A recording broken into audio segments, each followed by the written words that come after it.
eu me lembro daquela frase do famoso ditador alemão Bismarck. Bismarck disse um dia: se o povo soubesse como se fazem as leis e se fazem as linguiças. Ou seja, não comeriam linguiças e não obedeceriam às leis. Acreditamos que a lei deve ser justa, deve fazer o bem e deve evitar e punir o mal. Acreditamos que os problemas surgem quando a lei é desrespeitada, corrompida e não aplicada. Mas há um problema: a lei é feita por homens. Consequentemente, essa mesma lei que queremos ver sendo cumprida e aplicada pode também ser injusta, ineficiente e geradora de corrupção. Mais ainda, pode se tornar ferramenta de poder, de pilhagem e de controle social. Eis alguns exemplos. Acreditamos que deveríamos ser todos iguais perante a lei. Este é o princípio da isonomia e da igualdade formal e jurídica. Mas é a própria lei que, às vezes, cria diferenças. É a lei que cria diferenças entre quem tem foro privilegiado e quem tem a justiça comum. Entre terra privada e terra estatal. Na terra privada, alguém pode exigir uso capião. Na terra estatal, nunca. Entre trabalhadores privados que pagam impostos e burocratas estatais que recebem impostos e salários acima do de mercado. É a lei que cria diferenças entre quem pode e quem não pode. Entre quem pode tudo e quem nada pode. E são os entes do Estado os primeiros a não respeitarem a lei. Quando, por exemplo, fazem o impeachment de um presidente, mas não retiram seus direitos políticos. Quando confiscam depósitos judiciais de terceiros para pagar os rombos nas contas estatais, que eles próprios fizeram. São eles que não respeitam as leis, com encontros fora da agenda e com salários acima do teto. Acreditamos que a lei deveria limitar o poder. Mas é a própria lei que dá poder, ao ponto de muitos quererem virar juristas e advogados exatamente para ter poder, favores, privilégios e dar carteiradas. É a lei que concede privilégios como carros oficiais com motoristas, auxílio moradia, auxílio transporte, auxílio creche, auxílio educação, auxílio funeral, auxílio plano de saúde, reembolso por despesas médicas e odontológicas não cobertas pelo plano de saúde, além de cafezinho, vale terno e sofá no gabinete. Todas essas leis estão na Constituição, a qual, não por acaso, é a terceira mais longa do planeta, e são elas que dão poder ao Estado e oneram o STF. A vagueza da lei sempre deixa alguma margem de interpretação e muita margem de poder. Como já dizia a máxima, aos amigos, os favores. Aos inimigos, a lei. Acreditamos que a lei deve ser moral. E até acreditamos que ela é moral. Mas esquecemos que a escravidão foi legal, que os campos de concentração foram legais, que o apartheid foi legal, que o fundo eleitoral é legal, que as desapropriações nas favelas e nas periferias são legais, que ambulantes e mendigos são legalmente retirados todos os dias das calçadas com a força de lei.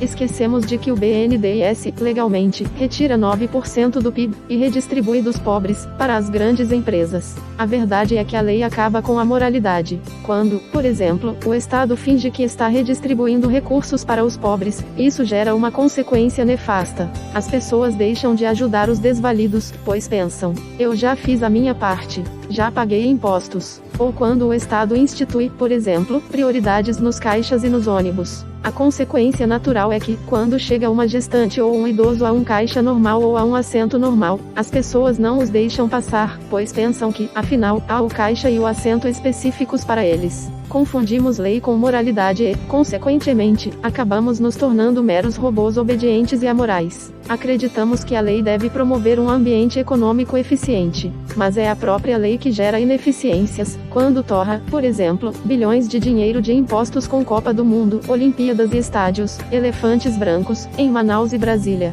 Foi por lei que se instituiu e que se administra o BNDES, o maior banco de desenvolvimento do mundo, maior que o Banco Mundial, o qual não gera desenvolvimento nenhum. Deveria se chamar BNSUB, Banco Nacional do Subdesenvolvimento. É por lei que se faz protecionismo, o qual prejudica o pobre e premia o rico bem conectado ao governo. Foi assim que o Brasil virou uma das economias mais fechadas do planeta. É por lei que se exigem autorizações, concessões, alvarás, cartórios, filas, licenças e variados carimbos, ao ponto de o Brasil estar nos últimos lugares nos rankings de liberdade econômica do planeta, posição 153 em 180, um pouco antes de Cuba, Venezuela e Coreia do Norte. Este não é um Estado que redistribui dos ricos para os pobres. É um Estado que impede os pobres de ficarem ricos. É por lei que, diariamente, hiperregulamentam a nossa vida. Eis alguns casos mais recentes.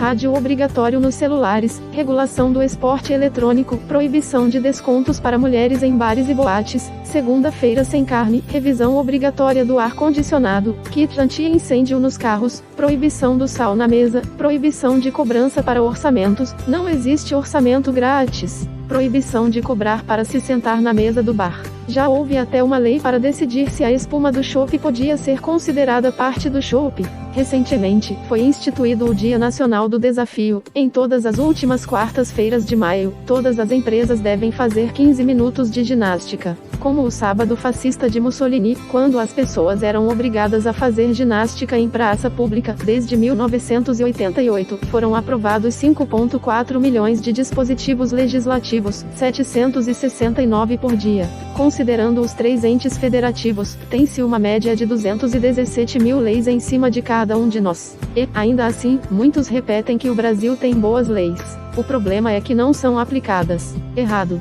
O Brasil tem leis demais.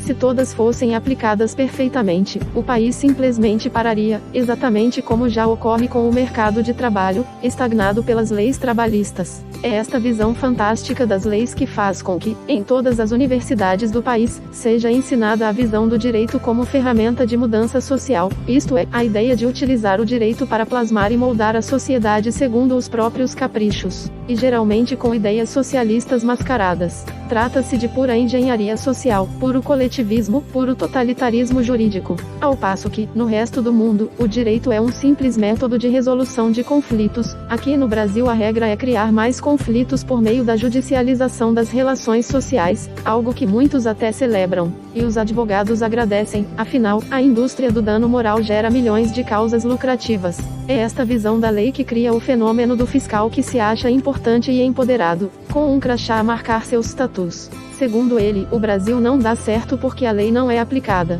Se fosse, seríamos uma Suíça. E, finalmente, é ainda por causa desta visão que as pessoas chegam até a delatar o próprio vizinho porque ousou cortar uma árvore na própria propriedade ou porque deu um tapa no filho. Delatar o próximo ao príncipe é uma mentalidade típica da SS nazista. Mas, para o Estado, é perfeito, pois isso, além de representar uma terceirização da fiscalização, joga as pessoas umas contra as outras, consolidando ainda mais seu poder. E, com tudo isso, as pessoas ainda repetem que falta fiscalização. Mas o que acontece de fato é o seguinte: a grande empresa corrompe diretamente o legislador para fazer uma regulação que irá encarecer os processos de produção de todo o setor em que atua. Por que ela faz isso? Porque, ao encarecer artificialmente o empreendimento neste setor, está criando dificuldades para os concorrentes menores, bem como impedindo a entrada de novos concorrentes. A grande empresa, rica, consegue bancar tranquilamente esse aumento artificial dos custos. A pequena, não. Como consequência, quando o fiscal vai fazer seu trabalho de fiscalização e flagra o pequeno comerciante em desacordo com esta lei corrupta, ao comerciante não resta alternativa senão pagar a multa ou pagar o fiscal. Só que a lei é feita exatamente para gerar essa situação. Acreditamos que a lei deva evitar e punir a corrupção. Afinal, a corrupção é exatamente desviar do fim oficial e mais nobre da lei, e desviar recursos e dinheiro. Mas é a própria lei a gerar corrupção.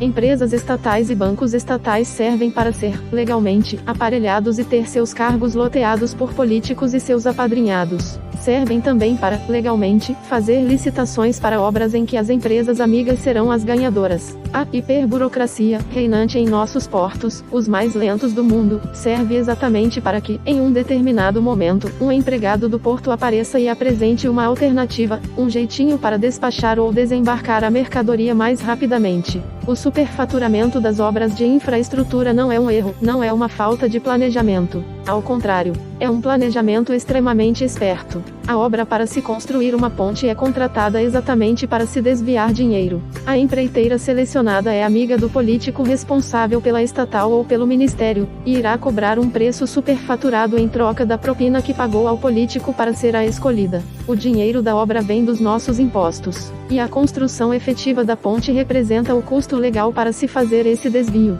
Ou seja, há um custo para o dinheiro ser legalmente desviado, e esse custo é a ponte.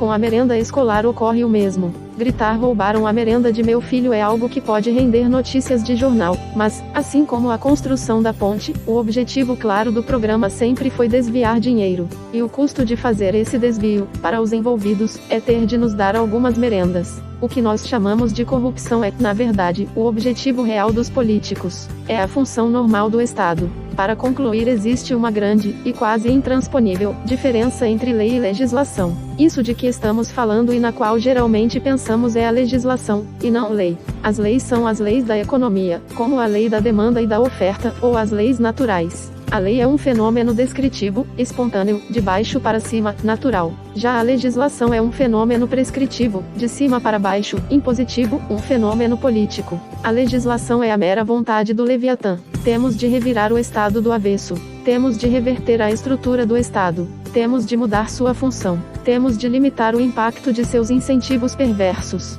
Temos de fazer tudo isso para que a lei seja mais poderosa que a legislação, para que sejam eles, os membros do Estado, a obedecer a nós, e não o contrário. Temos de diluir o poder político ao máximo possível, descentralizar de Brasília para os estados, os municípios, os bairros, para que assim nós possamos fiscalizar o príncipe. E também para que possamos ter diferentes sistemas jurídicos concorrendo entre si. Só assim poderemos experimentar e testar os melhores, emular os casos de sucesso e evitar os casos de fracasso. Métodos privados de resolução de conflitos, como a arbitragem, têm de ser ampliados para mais esferas. E, especialmente, temos de fazer uma divisão clara e forte entre economia e política, para minimizar o conluio, os lobbies, os poderes dos grupos de interesse e, por consequência, a própria corrupção. Temos, em suma, de tirar a política da nossa vida.